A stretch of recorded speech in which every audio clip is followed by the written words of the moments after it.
The morning sun painted golden streaks across the ancient stones of Windsor Castle as Prince George walked quietly through the East Terrace garden.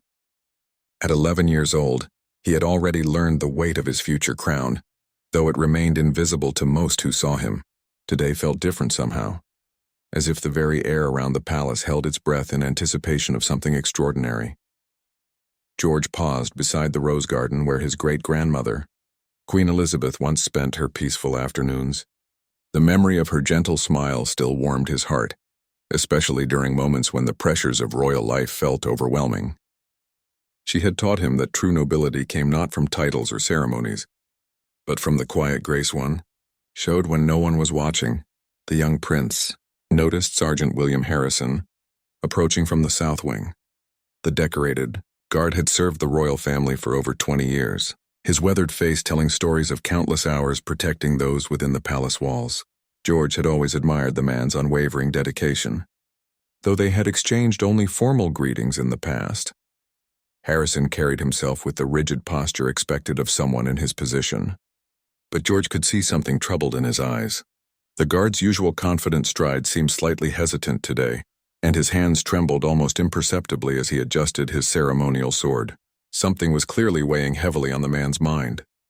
As Harrison drew closer, George made a decision that would surprise everyone, including himself. Instead of continuing his walk or offering the customary nod of acknowledgement, the young prince stopped directly in the guard's path. He looked up at the tall man with those same compassionate eyes that had charmed world leaders and common citizens alike. "Good morning, Sergeant Harrison," George said softly, his voice carrying the quiet confidence his parents had carefully nurtured. "You seem troubled today. Is everything all right?" The guard's eyes widened in surprise. Members of the royal family rarely engaged in personal conversation with the staff, and certainly not an 11-year-old prince asking about his well-being. Harrison straightened even more, if that were possible, and began to offer the standard response about everything being perfectly fine. But something in George's genuine expression stopped him. The boy wasn't asking out of politeness or royal duty. There was real concern in his young face, the kind of empathy that couldn't be taught in etiquette lessons or royal protocol classes. It was simply who George was at his core. Harrison began, then paused, unsure how to proceed. Years of training had prepared him for many situations, but not for a moment of such unexpected human connection with the future king. George waited patiently, not rushing the older man or making him feel pressured to speak. He had learned from watching his father, Prince William, that sometimes the most powerful thing a person could do was simply be present and listen. The garden around them seemed to grow quieter, as if even the birds sensed the importance of this moment. "My daughter, Your Royal Highness," Harrison finally said, his voice barely above a whisper. "She's been in hospital for 3 weeks now. The doctors aren't sure when she'll come home." George felt his heart tighten. He had always been sensitive to others' pain, sometimes feeling it almost as deeply as if it were his own. His mother, Catherine, often said this quality would make him a compassionate leader, though it also meant he carried burdens that most children his age never knew existed. "How old is she?" George asked, stepping slightly closer. "7, sir. Her name is Emma. She loves to draw pictures of castles and princesses." Harrison's voice cracked slightly as he spoke about his daughter. "She asks about the palace every time I come home. Dreams of seeing it someday." George nodded thoughtfully, his mind already working through possibilities. He had grown up understanding that his position came with both privileges and responsibilities. While he couldn't solve every problem, he could often bring comfort in ways that others couldn't. "What does she like to draw besides castles?" George asked, genuinely curious about this little girl he had never met but already cared about. Harrison's face softened as he spoke about Emma's artwork. She drew flowers that looked like rainbow explosions, dogs with wings and families holding hands under smiling suns. Her hospital room was decorated with dozens of her colorful creations, bringing joy to other patients and staff members who passed by. As they talked, other palace staff members began to notice the unusual conversation taking place in the garden. Kitchen workers peered through windows, gardeners slowed their tasks, and other guards found reasons to patrol nearby areas. Word began to spread quietly through the castle that something remarkable was happening. George listened to every word about Emma, with the same attention he gave to his tutors during history lessons. He asked thoughtful questions about her favorite colors, her friends at school, and what made her laugh. With each question, Harrison's shoulders seemed to relax a little more, the burden of worry becoming somehow more bearable when shared. The conversation lasted nearly 30 minutes, far longer than any protocol would suggest appropriate. But George wasn't thinking about protocol. He was thinking about a 7-year-old girl who dreamed of castles while lying in a hospital bed, and her father who stood guard over his own castle while worrying about his little princess. As their talk drew to a natural close, George made another decision that would echo through the palace for days to come. He reached into his jacket pocket and pulled out a small sketchbook that he always carried for drawing birds and flowers during his garden walks. "Would you give this to Emma?" he asked, offering the notebook to the surprised guard. "Tell her it's for her castle drawings, and tell her that when she's feeling better, I would very much like to see some of her artwork." Harrison stared at the simple gift, understanding immediately that it represented far more than just paper and a cover. It was a connection between his daughter and the future king, a bridge between their very different worlds built on nothing more than kindness and genuine care. The guard's hands shook as he accepted the notebook, and for a moment it seemed as though he might not be able to find his voice to respond. The weight of the young prince's compassion seemed to overwhelm him in a way that 20 years of royal service had never quite prepared him for. Harrison held the small sketchbook as if it were made of the finest crystal, his weathered hands trembling with emotion. The simple gesture from Prince George had touched something deep within him that years of formal royal interactions had never reached. Here was the future king, still just a child himself, showing more genuine concern for his daughter than many adults had managed during these difficult weeks. "Your Royal Highness, I don't know what to say," Harrison whispered, his voice thick with gratitude. The words seemed inadequate for what he was feeling, but they were all he could manage in that moment. George smiled gently, the same warm expression that had charmed photographers and dignitaries around the world. But this smile was different somehow, more personal and real than any captured in official portraits. "You don't need to say anything, Sergeant Harrison. Just give Emma my best wishes for getting better soon." As Harrison carefully tucked the notebook into his uniform jacket, placing it close to his heart, other palace staff members who had been quietly observing began to understand they were witnessing something extraordinary. Margaret Westfield, the head housekeeper who had worked at the palace for 35 years, wiped away a tear from behind a nearby pillar. She had seen many royal children grow up, but she had never witnessed such natural compassion from one so young. The ripple effects of this simple exchange began almost immediately. James Murphy, a young gardener who had overheard parts of the conversation, found himself thinking differently about the royal family he served. He had always done his job with professional pride, but now he felt a deeper connection to the family whose gardens he tended. This wasn't just about maintaining beautiful landscapes for distant royalty anymore. Cook Elizabeth Davies, who had been preparing lunch in the kitchen when she spotted the conversation through the window, quietly set aside an extra portion of Emma's favorite biscuits that Harrison had mentioned during their talk. She wrapped them carefully in a special tin, thinking of the little girl who loved to draw castles while fighting her own battles in a hospital far from the real castle her father protected. Word of Prince George's kindness spread through the palace with the quiet efficiency that characterized all palace communications. But unlike typical palace news, this story grew warmer and more meaningful with each telling. The staff members didn't gossip about it in the usual way palace news traveled. Instead, they shared it with a sense of pride and wonder, as if they had all been part of something beautiful. Prince William was reviewing diplomatic correspondence in his private study when his personal secretary, David Chen, knocked softly on the door. Chen had worked for the royal family for 15 years and prided himself on maintaining proper protocol, but today his usual professional demeanor seemed touched by something more emotional. "Your Royal Highness, forgive the interruption, but I thought you should know about something that happened in the garden this morning," Chen said, his voice carrying an unusual warmth. William looked up from his papers, immediately sensing that whatever had happened was significant. "What's going on, David?" As Chen recounted the conversation between George and Sergeant Harrison, William felt a surge of pride that went far beyond typical parental satisfaction. This was the kind of moment that proved his son understood the true meaning of service and leadership, lessons that couldn't be taught through textbooks or formal instruction. Meanwhile, Catherine was in her private sitting room, reviewing plans for an upcoming charity event focused on children's health care, when her lady-in-waiting, Sarah Mitchell, brought news of George's morning interaction. Catherine's heart swelled with a mixture of pride and deep maternal love. "He's always been sensitive to others' feelings," Catherine said softly, remembering countless moments when George had shown unusual empathy for someone in need. "But this shows he's beginning to understand how he can use his position to bring comfort to others." The news reached King Charles during his afternoon meeting with the Prime Minister. His private secretary passed him a brief note about the incident, and Charles found himself smiling, despite the serious nature of their discussions about international trade agreements.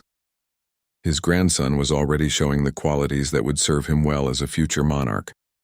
Back in the hospital across London, Harrison sat beside Emma's bed, watching her sleep peacefully for the first time in days. The doctors had said her condition was stabilizing, though recovery would still take time. He pulled out the small sketchbook that Prince George had given him, running his fingers over its simple cover. When Emma woke up later that afternoon, her eyes immediately found the notebook in her father's hands. "What's that, Daddy?" she asked, her voice still weak but curious. Harrison's eyes filled with tears as he told her about his conversation with Prince George. Emma listened with wide eyes, her face lighting up with wonder and disbelief. To her, princes existed only in fairy tales and the stories her father sometimes told about the palace where he worked. "He really wanted me to have this?" Emma asked, holding the notebook as carefully as her father had done. "He really did, sweetheart. He said he'd like to see some of your drawings when you're feeling better."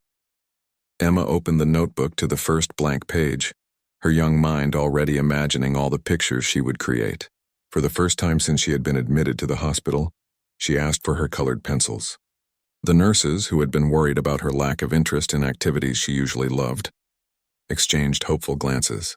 That evening, as Emma worked on her first drawing in the new notebook, she created something that would later touch the hearts of everyone who saw it.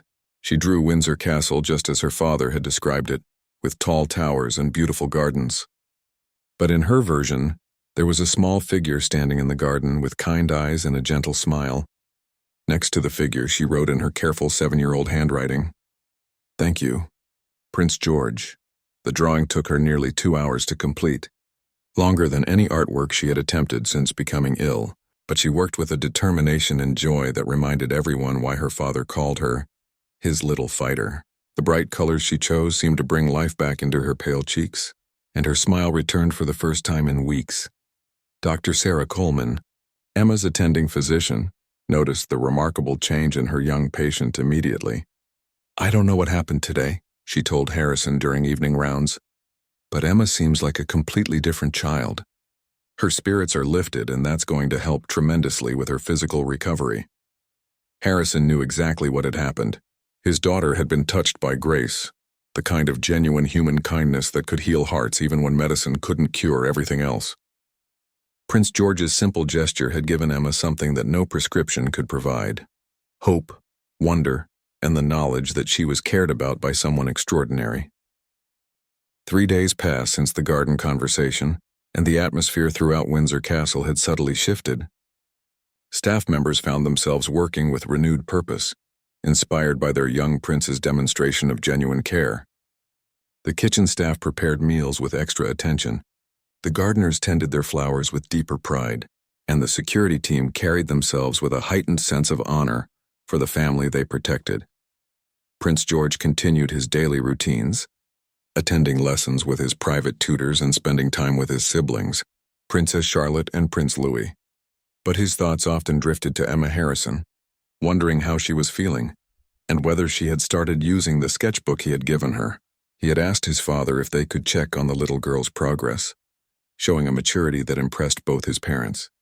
During breakfast on Thursday morning, George sat with his family in their private dining room, picking at his scrambled eggs while lost in thought. Princess Charlotte, always perceptive about her older brother's moods, noticed his distraction immediately. "George, you're not eating much," Charlotte observed, her voice carrying the mix of concern and directness that characterized their sibling relationship. "Are you worried about something?" Prince William looked up from his morning briefing papers, studying his eldest son's face. He had noticed George's thoughtful demeanor over the past few days and suspected it related to the encounter with Sergeant Harrison. "I keep thinking about Emma," George admitted, setting down his fork. "I hope the notebook made her feel a little better, but I wonder if there's something more we could do to help." Catherine reached across the table and gently squeezed her son's hand. "Your kindness has already made a difference, darling. Sometimes the smallest gestures have the biggest impact on people's hearts." But George wasn't satisfied with just hoping his gift had helped. He had inherited his father's sense of duty and his mother's compassionate nature, creating a combination that made him want to take action when he saw suffering. An idea had been forming in his mind, something that would require careful planning and his parents' approval. "Mummy, Daddy," George began, his voice taking on the serious tone he used when he had something important to discuss. "What if we invited Emma to visit the palace when she's better? She could see the real castle, not just the pictures she draws." William and Catherine exchanged a meaningful look across the table. Their son's suggestion touched their hearts while also presenting practical considerations that came with any royal invitation. Security protocols, media attention, and scheduling complexities all had to be considered. "That's a wonderful idea, George," William said carefully. "Let me speak with our staff about how we might arrange something special for Emma and her father." Meanwhile, at the hospital, Emma was experiencing the best day she'd had since her admission. Her fever had broken during the night, and she had eaten a full breakfast for the first time in weeks. Most importantly, she had spent the morning working on drawings in her special notebook, creating colorful scenes that brought smiles to everyone who saw them. Dr. Coleman reviewed Emma's latest test results with growing optimism. The combination of improved treatment and the child's lifted spirits was producing remarkable progress. "I think we might be looking at discharge within the next week," she told Harrison during their afternoon consultation. "Her body is responding well and her mental state is clearly much stronger." Harrison felt a wave of relief wash over him, followed immediately by gratitude for the young prince whose kindness had helped spark his daughter's recovery. He had watched Emma transform from a listless, worried child into someone who smiled again, who asked for her art supplies, and who talked excitedly about showing her drawings to Prince George someday. That afternoon, Harrison received an unexpected message through palace communication channels. His supervisor, Captain Reynolds, approached him during his shift change with an unusual expression of curiosity and respect. "Harrison, I've received a rather extraordinary request from Prince William's office," Reynolds said, holding an official palace memorandum. "It seems Prince George has made a personal request regarding your daughter." Harrison's heart began to race as Captain Reynolds explained that the royal family wanted to arrange a private visit for Emma once she was well enough to leave the hospital. The invitation would include a personal tour of the palace gardens, afternoon tea, and an opportunity for Emma to meet Prince George and show him her artwork. "Sir, I don't know what to say," Harrison stammered, overwhelmed by the magnitude of the gesture. "This is beyond anything I could have imagined." Captain Reynolds, a man known for his strict adherence to protocol and rarely given to emotional displays, placed a fatherly hand on Harrison's shoulder. "In 28 years of service, I've never seen anything quite like this, William. Your Prince George is something special, and he clearly thinks your Emma is special too." The news of the planned visit spread through the palace with the same quiet warmth that had characterized the initial story of George's kindness. But this time, the staff began to feel personally invested in making Emma's visit perfect. The head gardener started planning which flowers would be in bloom for her arrival. The kitchen staff began discussing what treats a 7-year-old girl might enjoy most. Even the usually stern protocol officers found themselves smiling as they worked out the logistics of hosting such a young and special guest princess. Charlotte and Prince Louis became excited partners in planning their brother's surprise for Emma. Charlotte suggested they could show Emma the dollhouse that had belonged to their great-grandmother, while Louis, despite being only 7 himself, volunteered to share his favorite toys if Emma wanted to play. "It's like we're planning a party for a friend we haven't met yet," Charlotte observed with the wisdom that sometimes surprised her parents. Catherine found herself deeply moved by her children's enthusiasm for welcoming Emma. This was exactly the kind of compassion and service she and William hoped to instill in their children. They were learning that their privileges came with responsibilities to care for others, and they were embracing those lessons naturally. As evening approached, George sat in his bedroom, working on his own drawing in a sketchbook identical to the one he had given Emma. He was creating a picture of the palace gardens, complete with the spot where he and Sergeant Harrison had talked. He wanted to give it to Emma when she visited, so she would always remember the place where their friendship began. The drawing showed the rose garden in full bloom, with two figures standing among the flowers, a tall guard and a young prince, both smiling. At the bottom of the page, George wrote in his neat handwriting, "For Emma, my new friend who draws the most beautiful castles. Welcome home." He didn't yet realize that his simple act of kindness in the garden had set in motion something much larger than a single visit. Word of Prince George's compassion was beginning to reach beyond the palace walls, inspiring others to look for ways they could bring comfort to children in hospitals, to families facing difficult times, and to anyone who needed to know they were not forgotten. The young prince had demonstrated something powerful about leadership that couldn't be taught in any classroom, that the greatest strength often came from the gentlest gestures, and that true royalty was measured not by the crown one would wear, but by the kindness one showed when no one was watching. The morning of Emma's discharge from the hospital dawned bright and clear, as if the weather itself wanted to celebrate her recovery. Harrison arrived at the children's ward earlier than usual, his heart full of anticipation and gratitude. After 3.5 weeks of worry, fear, and sleepless nights, he was finally taking his daughter home. Emma sat on her hospital bed, carefully packing her belongings into a small suitcase. Her most treasured possession, the sketchbook from Prince George, was wrapped protectively in her favorite blanket. The notebook was now filled with colorful drawings that had become the talk of the entire pediatric ward.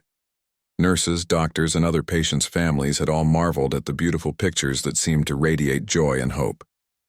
Dr. Coleman stopped by for one final check before Emma's discharge.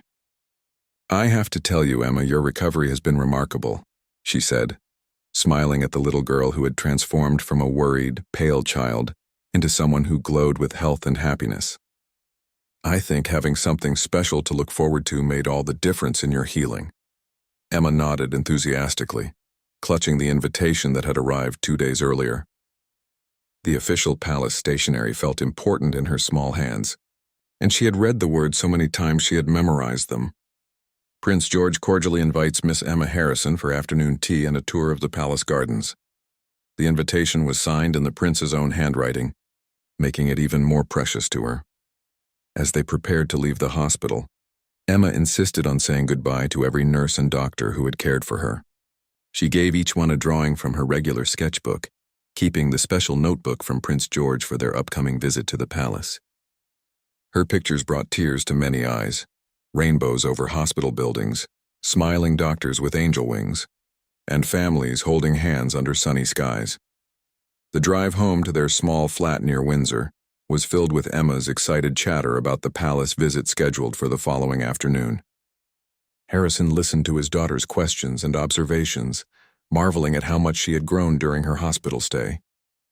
The experience had matured her in some ways, but it had also deepened her natural kindness and empathy for others. That evening, as Harrison helped Emma choose what to wear for her palace visit, she became uncharacteristically quiet. He found her sitting on her bed, looking through the drawings she had created in Prince George's notebook. "Daddy, what if Prince George doesn't like my pictures?" she asked, her voice small and worried. "What if they're not good enough for a real prince?" Harrison sat beside his daughter and gently took her hands in his. "Emma, love, Prince George gave you that notebook because he already believed in your talent. He's going to love your drawings because they come from your heart, and that's what makes them special." But Emma's sudden nervousness was understandable. The reality of meeting a real prince was finally hitting her, and she was beginning to feel overwhelmed by the magnitude of what was happening. Harrison spent the evening reassuring her, telling her stories about Prince George's kindness and explaining that the young prince was excited to meet her too. At Windsor Castle, similar preparations were taking place, though on a much grander scale. Prince George had worked with the palace staff to plan every detail of Emma's visit. He had chosen the specific roses he wanted to show her in the garden, selected books from the palace library that he thought she might enjoy, and even practiced what he would say when they first met. Catherine found her son in the music room, sitting at the piano but not playing. His face showed the same mixture of excitement and nervousness that Emma was experiencing miles away. "Are you worried about tomorrow, sweetheart?" Catherine asked, sitting beside him on the piano bench. "I want everything to be perfect for Emma," George admitted. "She's been through so much, and I want her to have the most wonderful day possible. What if I say something wrong or make her feel uncomfortable?" Catherine smiled at her son's thoughtfulness. "George, the fact that you care so much about Emma's feelings shows exactly the kind of person you are. Just be yourself tomorrow, the same kind boy who gave her that notebook in the first place." Prince William joined them in the music room, carrying a small wrapped package. "I have something that might help," he said, handing the gift to George. "It's from your great-grandmother's collection. She would have wanted Emma to have it." George carefully unwrapped the package to reveal an exquisite music box in the shape of a small castle. When opened, it played a gentle melody while a tiny princess figure danced inside. The music box had belonged to Queen Elizabeth when she was a child, and it had been carefully preserved in the royal collection. "She can keep it?" George asked, his eyes wide with wonder at his father's generosity. "Queen Elizabeth always said that beautiful things should bring joy to children," William replied. "I think she would be very happy to know it's going to Emma." The next morning arrived with unusual activity throughout the palace. The staff members who had been moved by George's initial kindness to Sergeant Harrison were all eager to contribute to making Emma's visit special. The gardeners had prepared a special bouquet of flowers for her to take home. The kitchen staff had created child-friendly versions of traditional afternoon tea treats. Even the usually reserved protocol officers had relaxed certain rules to ensure the visit would be comfortable and memorable for a 7-year-old Harrison. Arrived at the palace with Emma at exactly 3 o'clock, both dressed in their finest clothes. Emma wore a light blue dress that brought out her eyes, and she carried her precious notebook in a small bag her father had given her specifically for the occasion. As they approached the main entrance, Emma's eyes grew wide with wonder at the sheer size and grandeur of the building her father protected every day. Prince George was waiting in the entrance hall, flanked by his parents but clearly the host of this special occasion. He had chosen to wear a simple navy suit that made him look both princely and approachable. When he saw Emma for the first time, his face lit up with a genuine smile that immediately put the nervous little girl at ease. "Hello, Emma," George said, stepping forward with the confidence of someone who had been trained in diplomatic protocol, but the warmth of a child who had genuinely looked forward to this meeting. "I'm so glad you're feeling better. I've been excited to meet you ever since my father told me about your beautiful drawings." Emma found her voice despite her nervousness. "Hello, Prince George. Thank you for the notebook. I brought it to show you my pictures." As the two children stood facing each other in the grand entrance hall of Windsor Castle, surrounded by centuries of royal history and tradition, something beautiful was beginning. This was more than just a kind gesture from a prince to a guard's daughter. This was the start of a friendship that would teach both children important lessons about compassion, courage, and the true meaning of nobility. The afternoon sun streamed through the tall windows of Windsor Castle's green drawing room, as Prince George led Emma and her father through the palace corridors.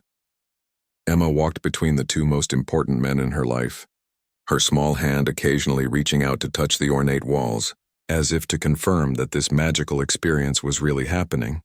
"This is where we sometimes have breakfast when there aren't too many official visitors," George explained, pointing to a smaller dining room as they passed. His voice carried the easy confidence of someone completely at home in these grand surroundings. Yet he spoke simply enough for Emma to understand everything. Emma listened to every word with rapt attention, her eyes wide as she took in the paintings, tapestries, and furniture that surrounded them.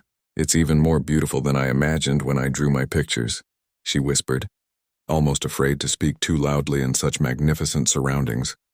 "Wait until you see the gardens," George replied with a smile.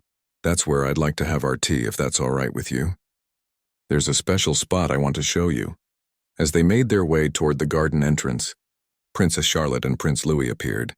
Having been carefully coached by their parents on how to welcome their guest without overwhelming her, Charlotte approached with the natural grace she had inherited from her mother, while Louis bounced slightly with barely contained excitement. "Hello, Emma," Charlotte said warmly. "George has told us so much about your drawings. We brought something we thought you might like to see." Louis, unable to contain his enthusiasm any longer, stepped forward with a beautifully illustrated book of fairy tales. "It has pictures of castles like the ones you draw," he announced proudly. "And princesses and dragons and everything." Emma's face lit up as she accepted the book, running her fingers over the embossed cover. "Thank you so much," she said, looking between Charlotte and Louis with wonder. "I can't believe I'm actually meeting real princes and a real princess." The four children walked together toward the gardens, their conversation flowing naturally despite the extraordinary circumstances. George asked Emma about her favorite subjects in school, while Charlotte inquired about her art techniques. Louis, with the directness typical of 7-year-olds, wanted to know if she had ever drawn a picture of a flying horse. Sergeant Harrison walked slightly behind the group, accompanied by Prince William and Princess Catherine. The adult conversations were quieter, but Harrison could hardly believe what he was witnessing. His daughter, who just days ago had been lying in a hospital bed, was now chatting comfortably with 3 of the most famous children in the world, and they were treating her like a cherished friend. "Your son has given Emma something precious," Harrison said to Prince William as they watched the children ahead of them. "Not just this visit, but hope when she needed it most. I'll never forget his kindness in the garden that morning." Prince William nodded, his own eyes fixed on his eldest son. George has always been sensitive to others' feelings, but seeing him take action like this, it shows he's beginning to understand what his position really means. Not the ceremonies or protocols, but the opportunity to make a difference in people's lives. They reached the garden center, where palace staff had prepared an exquisite outdoor tea setting. The table was arranged beside a fountain surrounded by roses in full bloom, creating a scene that looked like something from Emma's own artistic imagination. Fine china, delicate sandwiches, and an array of child-friendly treats were artfully displayed on crisp white linens. "This is beautiful," Emma breathed, her artistic eye immediately appreciating the careful attention to color and composition. "It looks like a painting."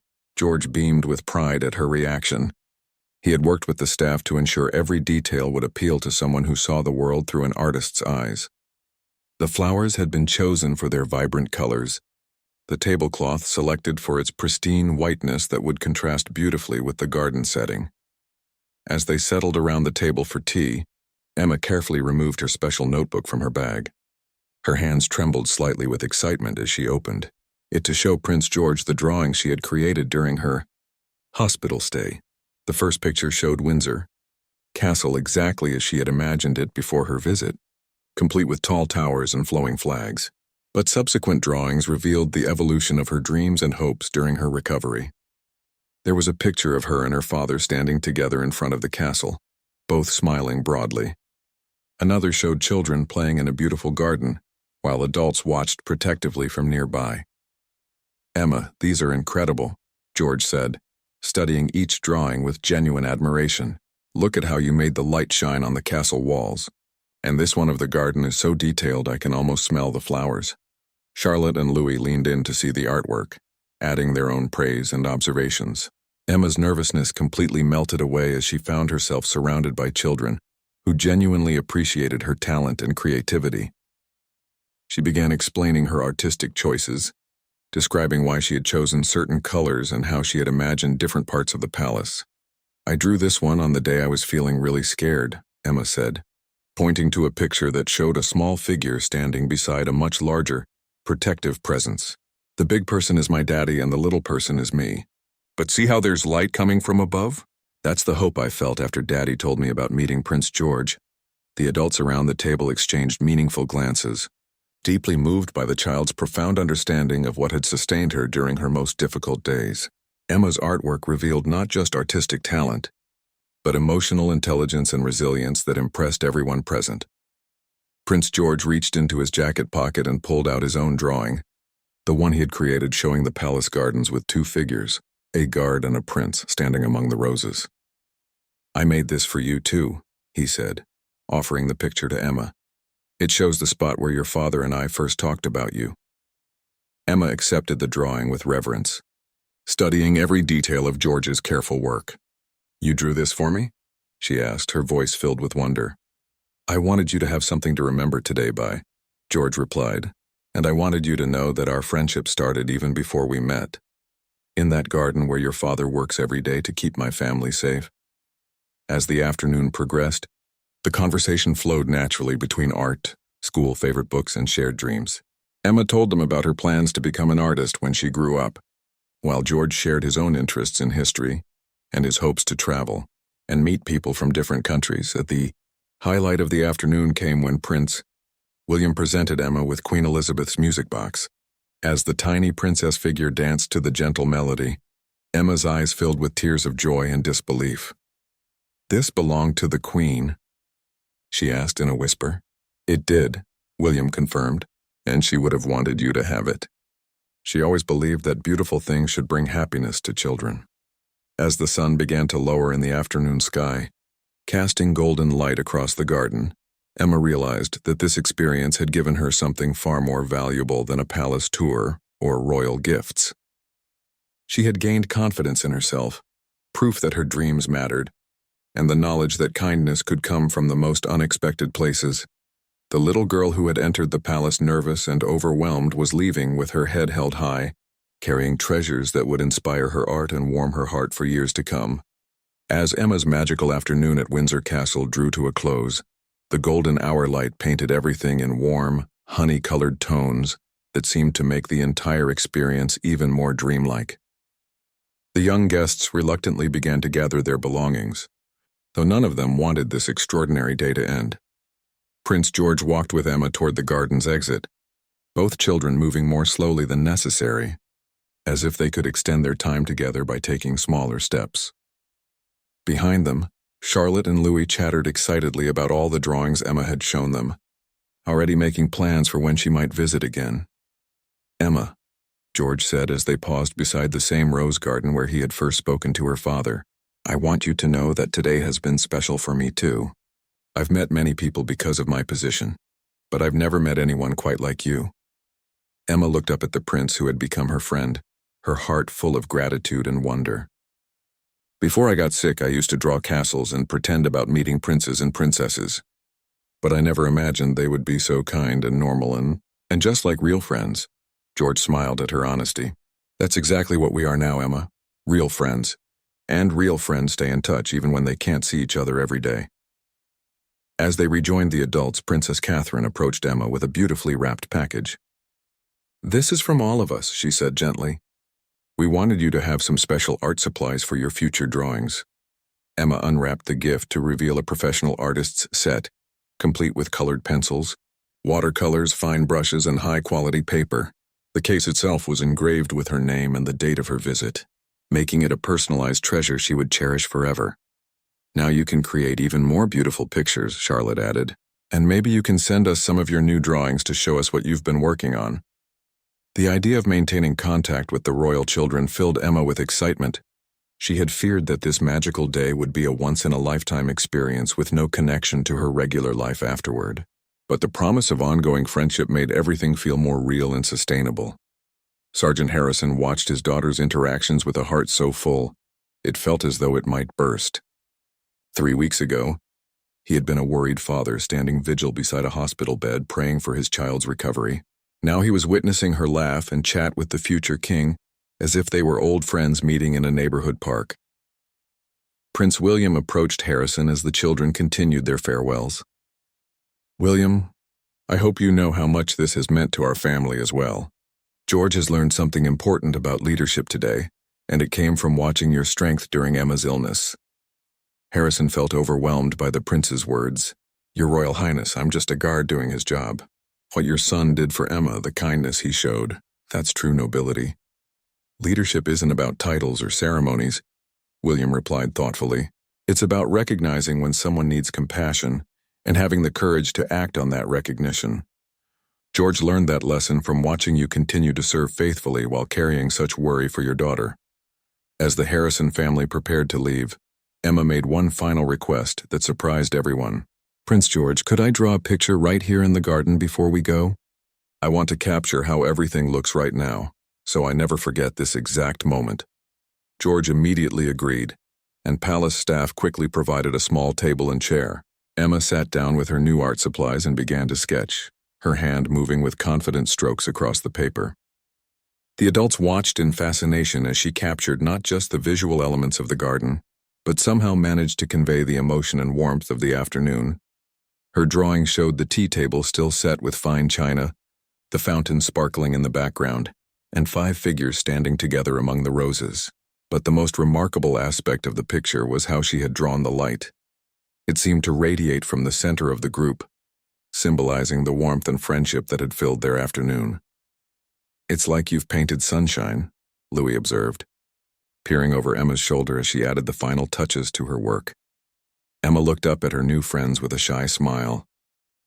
"That's because that's how today has felt to me, like being surrounded by sunshine." When the drawing was complete, Emma carefully tore it from her sketchbook and offered it to Prince George. "I want you to have this one," she said, "so you can remember our first afternoon together." George accepted the drawing with the same reverence Harrison had shown when receiving the notebook weeks earlier. "I'll treasure this always, Emma, and I promise that every time I walk through this garden, I'll remember today and our friendship." The actual departure took nearly another 30 minutes, as everyone seemed reluctant to end such a perfect afternoon. There were more hugs, promises to write letters, and gentle reminders that friendships like this were rare and precious. As the Harrison family finally walked toward their car, Emma turned back one more time to wave at the royal children standing in the palace doorway. The image would stay with her forever. 3 young people who could have anything in the world, yet who had chosen to spend their afternoon making a sick little girl feel special and valued. During the drive home, Emma chattered excitedly about every detail of her visit, reliving each conversation and examining her new art supplies. But as they neared their modest flat, she grew quieter, processing the magnitude of what had just happened. "Daddy," she said softly as Harrison parked the car, "do you think I dreamed all of that?" Harrison turned to look at his daughter, her arms full of royal gifts and her face glowing with happiness. "No, sweetheart. It was all real. Every wonderful bit of it." That evening, as Emma arranged her new art supplies and placed Queen Elizabeth's music box on her bedside table, she reflected on how much her life had changed in just a few weeks. She had faced illness and fear, but she had also discovered inner strength she didn't know she possessed. Most importantly, she had learned that kindness could come from the most unexpected places and that friendship could cross any social boundary. Before going to sleep, Emma opened her special notebook and began working on a new drawing. This one showed 2 children standing in a beautiful garden, both smiling and both surrounded by the same golden light she had captured in her earlier picture. At the bottom of the page she wrote, "Prince George and Emma, friends forever." Miles away at Windsor Castle, Prince George sat at his desk, writing the first letter he would send to his new friend. He wanted to tell her how much her visit had meant to him, and to make sure she knew that their friendship was just beginning. As he wrote, he kept Emma's drawing of their afternoon propped up beside him, a constant reminder of the sunshine she had brought into his life. 6 months after Emma's magical afternoon at Windsor Castle, the friendship between the young artist and the future king had blossomed into something that surprised and inspired everyone who witnessed it. Their regular correspondence had become the highlight of both children's weeks, with Emma's letters filled with drawings and stories of her artwork, while George shared his experiences with royal duties and his growing understanding of his future role. The impact of their friendship had rippled far beyond the palace walls and the Harrison family home. Word of Prince George's compassion had spread through various charitable organizations, inspiring other young people from privileged backgrounds to look for ways they could make a difference in the lives of children facing difficult circumstances. At Emma's school, her confidence had grown tremendously since her palace visit.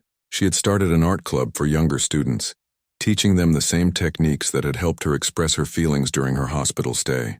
Her teacher, Mrs. Robertson, often marveled at the transformation in the once shy girl, who now spoke with quiet authority about the power of creativity to heal and inspire. "Emma has become a natural leader," Mrs. Robertson told Harrison during a parent conference. "She shows the same kind of gentle guidance that must have been shown to her. It's as if she learned something profound about kindness and is now passing it along to others." The art club had become so popular that the school had to move it to a larger classroom to accommodate all the children who wanted to participate. Emma led the sessions with patience and encouragement, helping younger students discover their own artistic voices while sharing techniques she had learned through her correspondence with Prince George, who had begun taking more formal art lessons himself. At Windsor Castle, Prince George's approach to his royal education had evolved significantly since meeting Emma. His tutors noticed that he asked more questions about how he could use his position to help others, particularly children who were facing challenges similar to what Emma had experienced.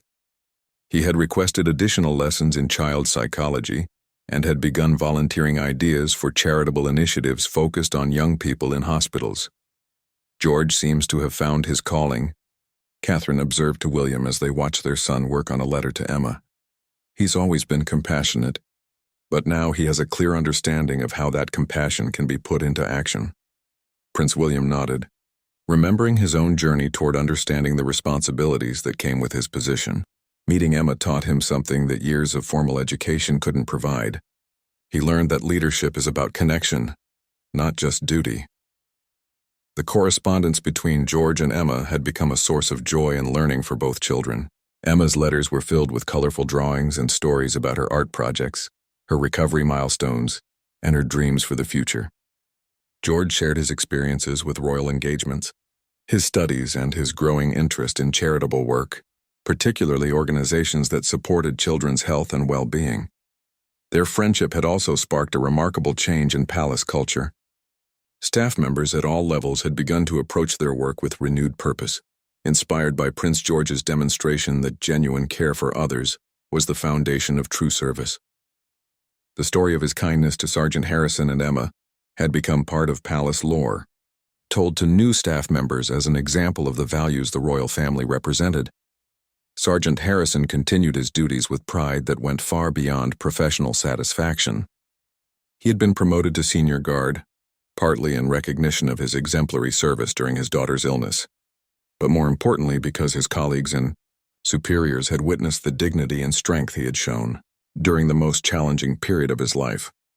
The relationship between Harrison and Prince George had also evolved into something deeper than the typical interaction between a royal family member and palace staff.